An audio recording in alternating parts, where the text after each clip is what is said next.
Le père Maurice Zindel, mystique chrétien du XXe siècle, que je cite souvent, avait coutume de dire à nombre de ses interlocuteurs, lorsqu'il les rencontrait, que Dieu vous soit neuf chaque jour. C'était un souhait, que Dieu vous soit neuf chaque jour. C'est-à-dire qu'il souhaitait à ses interlocuteurs de ne jamais s'habituer à une image de Dieu, mais constamment d'être bouleversés, émerveillés par la rencontre avec Dieu dans la prière, dans l'Eucharistie, dans la vie en Église. À travers ce souhait que Dieu vous soit neuf chaque jour, il parlait aussi de la parole de Dieu. La parole de Dieu que nous lisons chez nous, que nous écoutons à la messe, que nous méditons, peut, parce que nous sommes de pauvres humains, devenir comme une habitude. Je vous le dis souvent, ah oui, je connais ce passage, et on n'écoute plus.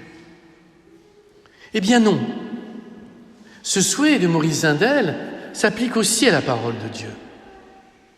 Que nous ayons 5 ans, ou près de 100 ans pour certains parmi nous, la parole de Dieu doit constamment garder son caractère de nouveauté.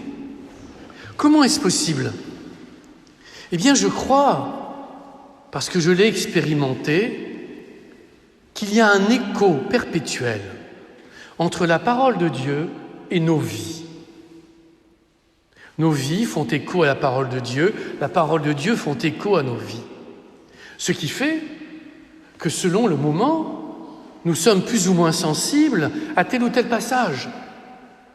Ce qui fait, par exemple, qu'aujourd'hui, j'ai été frappé par le nombre de fois où le mot mort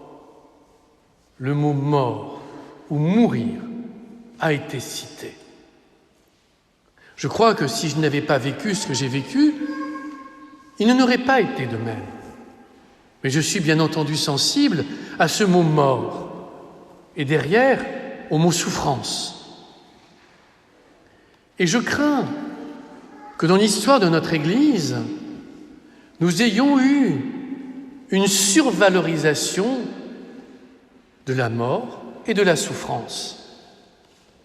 Un jour, et paix à son âme, je vous y savais citer ma grand-mère paternelle qui, alors que j'étais enfant, me disait « Dans la vie, plus on souffre, c'est que Dieu nous aime. » J'avais répondu alors « J'espère qu'il ne m'aimera jamais. » Logique pour un enfant qui n'a pas envie de souffrir. Mais cette anecdote remonte pas à 100 ans. Il y a à peine 40 ans. Et ma grand-mère, représentative d'une époque, était imprégnée par cette culture de mort et de souffrance.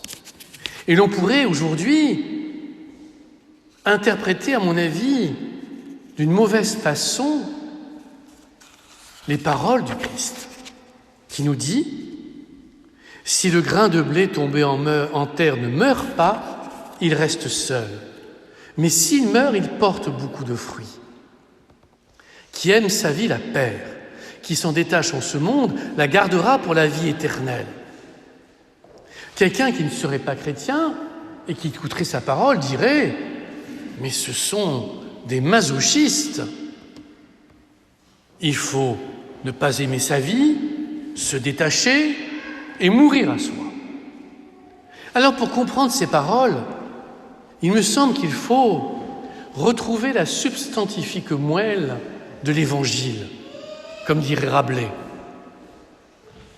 Quelques chapitres plus loin, le Christ dans Saint Jean nous dit « Je veux qu'ils aient la vie et la vie en abondance. » Et je vous rappelle que le mot évangile veut dire bonne nouvelle. Donc, Dieu ne souhaite qu'une chose, que nous ayons la vie et la vie en abondance. Être chrétien, c'est aimer la vie. Mais pas n'importe quelle vie. Cette vie qui vient de Dieu. Cette vie qui nous élève. Cette vie qui nous permet d'aller au-delà de nos finitudes médiocres. D'aller au-delà de ce qui nous empêche de nous élever. Le Christ le dit dans l'Évangile. Dans notre cœur, il peut y avoir le meilleur et le pire. Il peut y avoir ce qui nous abaisse par nos plus bas instincts, quels qu'ils soient, ou au contraire ce qui nous élève. Et en fait, l'Évangile nous montre le chemin de la vie. L'Évangile, c'est un manuel de vie, un manuel d'amour. Et nous, chrétiens, dans ce monde qui est si triste, si difficile en ce moment, nous avons à être témoins d'une vie qui vient de l'au-delà, d'une force de vie qui nous permet de traverser les épreuves ou de vivre les épreuves jusqu'au bout. Nous allons bientôt fêter Pâques. Et en fait, c'est intéressant parce que dans l'histoire de la spiritualité, on voit bien les mystiques qui sont restés au Vendredi Saint. Mystiques qui ne parlent que de la souffrance, que du sang, que de la rançon donnée au Père. Et vous avez les mystiques qui sont ancrés sur la nuit de Pâques, où tous les cierges s'éclairent dans l'Église. Eh bien, personnellement, c'est ce que j'ai envie de vivre. Et quand je suis sorti de l'hôpital, je me suis jeté tout de suite sur un ouvrage que j'avais chez moi d'un mystique chrétien du XIe siècle, Saint Siméon, le nouveau théologien. J'aime ce saint. Pourquoi ? Parce qu'avant tout, c'était un bon humain. Il a vécu sa jeunesse comme la vivent tous les jeunes. Il n'était pas vraiment confié en dévotion. Mais le Seigneur lui a permis de faire, à de multiples reprises, l'expérience de la lumière de Dieu. Et c'est là où nous sommes responsables. Ce n'est pas nous qui allons provoquer la lumière, bien entendu. C'est Dieu qui décide quand et comment. Il permet aux uns ou aux autres de vivre la lumière. Par contre, notre responsabilité, c'est de nous préparer à la lumière de Dieu. Et se préparer à la lumière de Dieu, le Christ nous montre le chemin. Nous sommes en ce monde, nous vivons la vie de ce monde, mais ne séparons jamais la spiritualité du quotidien. Spiritualisons le quotidien. Et je me suis rendu compte, personnellement, et le carême de cette année est particulièrement motivant pour la suite, que finalement, je vivais mon quotidien comme tout le monde. Erreur. Nous sommes appelés, je vais vous donner 2 pistes. La première piste, c'est à rendre grâce. C'est à éprouver de la gratitude. Pascalide, un prêtre de l'Emmanuel, a d'ailleurs écrit sur le sujet un excellent ouvrage sur la gratitude. Outre le fait qu'elle fait du bien au cerveau, elle est action de grâce. Tous les matins maintenant, quand je vois l'aube qui pointe, je rends grâce à Dieu pour ce nouveau jour qui se lève. Qu'il fasse beau, qu'il fasse mauvais, peu importe, la lumière émerge des ténèbres.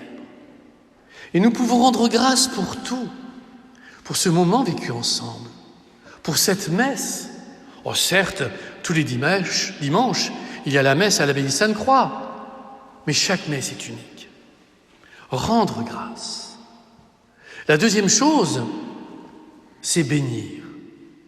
Et j'avoue que pendant ces dernières semaines, ce qu'on appelle le cantique des 3 enfants a été pour moi un chant intérieur. Les sœurs le savent, je chante faux, peu importe. Mais intérieurement, je chantais. Souvenez-vous de ce cantique. Toutes les œuvres du Seigneur, bénissez le Seigneur. À lui haute gloire, louange éternelle. Vous, les anges du Seigneur, bénissez le Seigneur. À lui haute gloire, louange éternelle. Et dès lors, nous pouvons, nous promenant dans les bois, dire aux bois comme le cantique, arbres de la forêt, bénissez le Seigneur. Sources et fontaines, bénissez le Seigneur. Bénir. Notre bouche est faite pour bénir. Tout à l'heure, nous allons faire de notre bouche le tabernacle de Dieu. Ne l'oublions jamais, ne soyons jamais médisants, ne critiquons pas, ne râlons pas. Notre bouche est le tabernacle de Dieu. 2 pistes pour ce dimanche, bénir, rendre grâce. Amen.